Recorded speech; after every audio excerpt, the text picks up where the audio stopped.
I'm pleased to welcome you here on your first visit as President of your country. For us, it is extremely important to note that we had a very good exchange of views. We were able to touch upon all the issues that are of relevance for both our countries, but also for the relationship between Europe and the Indo-Pacific region per se. Germany aims to further broaden its commitment and engagement in the Indo-Pacific. We aim to diversify our imports from other countries in the world, and we want to make a contribution towards ensuring that we have as many partners as possible so as to avoid creating dependencies.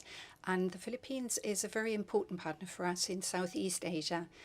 We have a long tradition on which we can build, Mr. President. We can look back to 70 years of a bilateral relationship, and we aim to further deepen and expand that relationship. It is important for us that we make further headway in the economic sphere. We have thus expanded for investment guarantees, which is also meant to attract and make it easier for German companies to invest in the Philippines. We cooperate very closely on the issues of raw materials, commodities, something that is very important for us because the Philippines happens to be home to many important minerals like nickel, and we would like to help the Philippines in better extracting and also processing these minerals.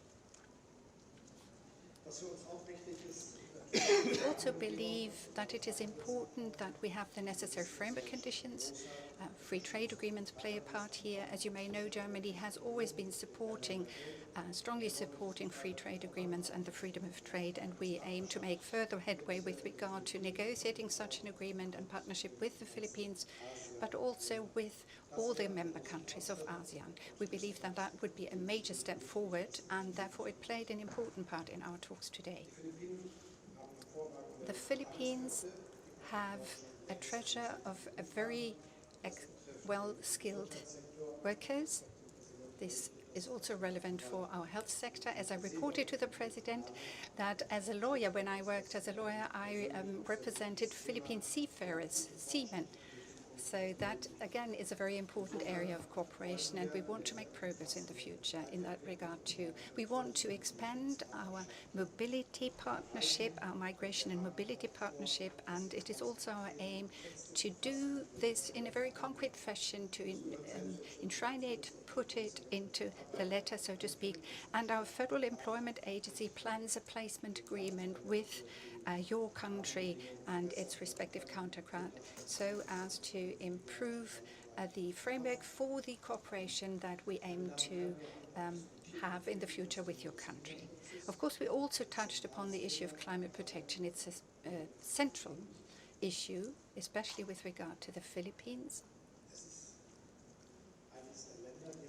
The Philippines is one of the countries that is amongst those hardest hit by the impact of climate change. It is therefore has been the policy of the Philippines to ensure that it is not as strongly affected as people may fear. So cooperation on protecting us from the impact of climate is also an important priority.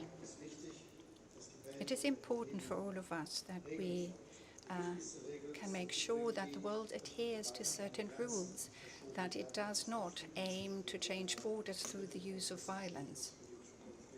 And that will guide our actions in the future too. I believe that both of us are in close agreement, are very committed in that regard. This is especially true with respect to the questions that are very much at the top of our agenda these days. When you look to the European region, Russia's attack on Ukraine has had an effect on the world at large. The economic impact is dramatic. But our position has been very clear. We have condemned Russia's war of aggression against Ukraine. We believe it to constitute a horrible violation of international law. Russia is trying to expand its territory through the use of violence, and that is something that we cannot accept. It is a violation of territorial integrity, of the territorial integrity of Ukraine, and I can only speak on behalf of my own government and country. We will do whatever we can to support Ukraine in defending itself. We are already amongst those who provide the greatest support to Ukraine, not only in financial terms, but also by delivering weapons. We also had a detailed exchange of views about the recent developments in the South China Sea. Here again, it is about adhering to international law, ensuring the freedom of navigation. And we are working to ensure that the UN Convention on the Law of the Sea is being adhered to by all its parties that have signed up to it. Peaceful development and the peaceful settlement of conflicts and disputes is important here. As early as in 2016, the Philippines have taken an important decision in that regard. Generally speaking, we want to do whatever we can to help settle tensions or address tensions in a peaceful manner. The negotiations on a code of conduct for the South China Sea is therefore of the utmost importance. ASEAN is a very important actor in the region. We are aware of the added value that the cooperation with ASEAN has in that regard. We have set ourselves an ambitious agenda. We have been able to talk about very concrete projects today, and we are aiming to lay this down in a roadmap for the further development of our relations. I, for one, would like to thank you, Mr. President, for your visit. It has been a very important signal for the friendship between Germany and the Philippines and the expansion of our relationship. Thank you very much, His Excellency Chancellor Olaf Scholz. I'd like to greet also the members of the German delegation and the delegation that has accompanied me here. Good afternoon. First and foremost, I would like to express my appreciation to the Chancellor for his gracious invitation for me to come and visit Germany. I am very pleased as Germany is a very important partner to the Philippines. And I'm honored that this visit coincides with the 70th anniversary of diplomatic ties between the Philippines and Germany, which were established in October of 1954. I look forward to the commemorative activities to be undertaken here in Germany and in the Philippines in the coming months. My meeting with Chancellor Scholz was productive and insightful. We discussed the importance of advancing peace and development in the Philippines. As like-minded partners, we reaffirmed our commitment to promoting the rules-based international order, extending our commitment beyond our own regions to contribute to the broader global community. On defense cooperation, Germany has been providing training to the personnel of the Armed Forces of the Philippines since 1974, making Germany the second oldest formal defense partner of the Philippines. And I express the Philippine government's openness to discussions and cooperation that go beyond training and into new areas such as cyber and maritime domains. I also express our appreciation for Germany's continuous support for the capacity building of the Philippine Coast Guard. Before my arrival to Germany, the joint declaration of intent on strengthening cooperation in the maritime sector between our two countries' transport agencies was already signed. I am heartened by Germany's increased interest in enhancing maritime cooperation between our two countries, and I welcome more initiatives to enrich this relationship. We also discussed ways to enhance trade and investment. Germany was the Philippines' 11th trading partner in 2023 and has been a major source of foreign direct investment. We welcome the presence of notable German companies to our country that have been there for a while, such as Siemens, Lufthansa, Deutsche Bank, Bayer, Bosch, amongst others. I underline the Philippines' strong economic outlook with a GDP growth of 5.6% in the last year, outpacing some other economies in our region. Our economic dynamism is driven by strong domestic consumption, supported by a diverse labor market, a growing services industry, and remittances from our overseas workers. Investing in the Philippines is now a more attractive option, given the legal reforms that allow full foreign ownership on certain sectors, such as railways, airports, expressways, telecommunications, and renewable energy.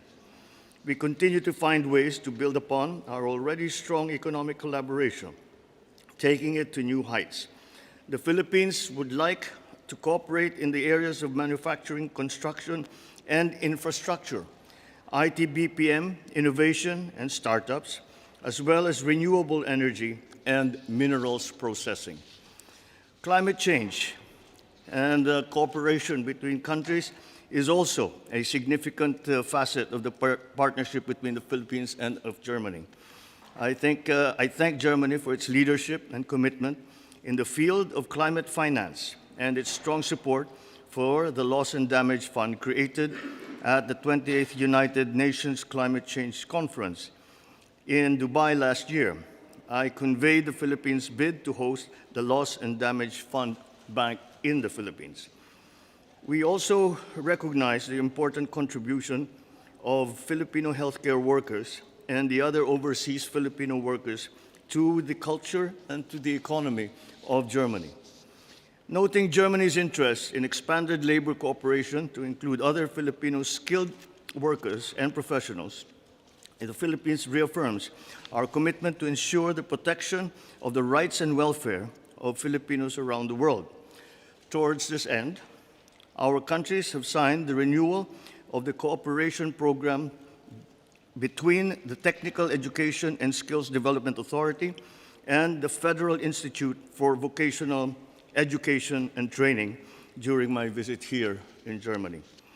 Both sides are also working towards the conclusion of the Memorandum of Agreement on the placement of skilled workers and other professionals. We will continue to work on other agreements across various areas of cooperation and look forward to their conclusion in the near future.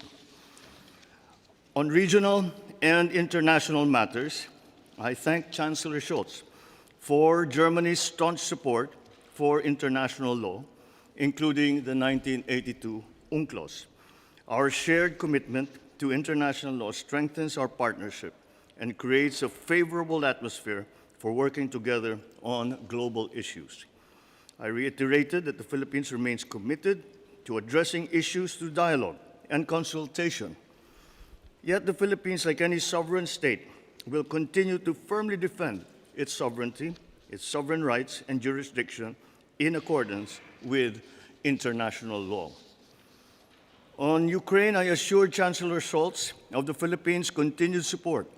We reiterate our call on concerned parties to seek a peaceful and diplomatic resolution to the conflict, recalling the 1982 Manila Declaration on the Peaceful Settlement of International Disputes, which reaffirms the principle that all states shall settle their disputes by peaceful means. On the Middle East, I highlighted the Philippine government's concern over the 2 million Filipinos present in the region. The Philippines continues to urge all parties to exert restraint, to prevent escalation, and to work towards a peaceful resolution of the conflict. It was indeed a fruitful and enriching discussion with you, Chancellor Scholz. I wish to express my heartfelt appreciation to the government of Germany, the German people, for their gracious hospitality extended to me and the entire Philippine delegation. I eagerly anticipate this continuation of our strong partnership for another 70 years or more. With confidence, I believe we can deepen our relationship and collaborate for the mutual prosperity of both our countries.